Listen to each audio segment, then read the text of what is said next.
Hello everyone, welcome to WWWhatwas NXT for August 3rd, 2016. In what's been a 50-50 wrestling week, how did the IWC's favorite show do? Well, in a surprise to absolutely no one, NXT was great. NXT is usually the highlight of the week, and even in this week where Raw was a bit of a downer for me and SmackDown was pretty good to okay, NXT was a welcome change.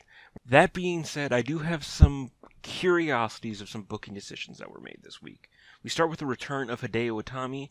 Now, we all knew Hideo was going to return as a face. There's not a lot you can do with him. He's Kenta. The IWC and the NXT crowd is going to love him. But the curiosity I have with his booking is his injury was written off as someone attacked him in the parking lot.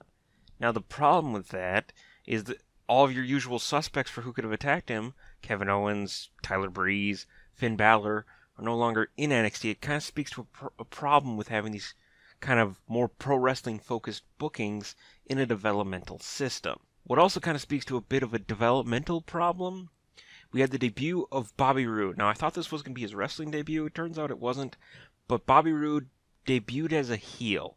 Now don't get me wrong, Bobby Roode is a fantastic heel. He's also a fantastic face. Overall, Bobby Roode, fantastic pro wrestler. But it shows that the deck's a little stacked on the heel side on NXT. We have Joe as a heel champ, Austin Aries is a great heel. Now we have Bobby Roode. On the face side, we really have Shinsuke Nakamura at the top. And then now maybe Kenta is the number 2.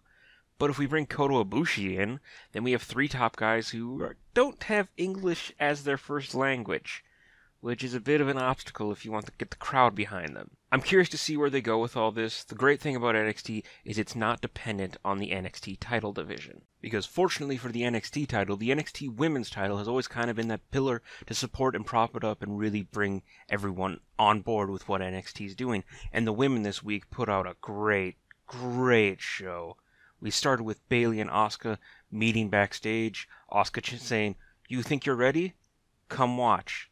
Then punking her out by sticking the chair right on the ramp. Bayley then tried to basically bow up and threw the chair away. Then Asuka destroyed poor Aaliyah. And now I watched Breaking Ground. I'm starting to feel bad for Noof. She just goes in there and gets her head kicked in by Asuka. And then the brutality of Asuka holding the Asuka lock until Bayley pulls her off. It's great. Really excited for Bayley Asuka 2. Good job.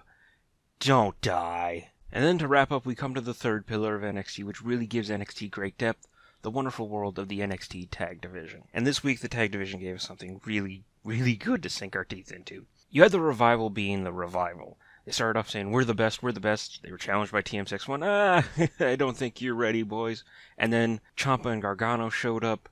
And then all of a sudden, Revival turns into, oh, no, we're gonna go fight them. It was a good about face. It helps the Revival, as yes, they are this hard-hitting, but they're kind of, chicken turds.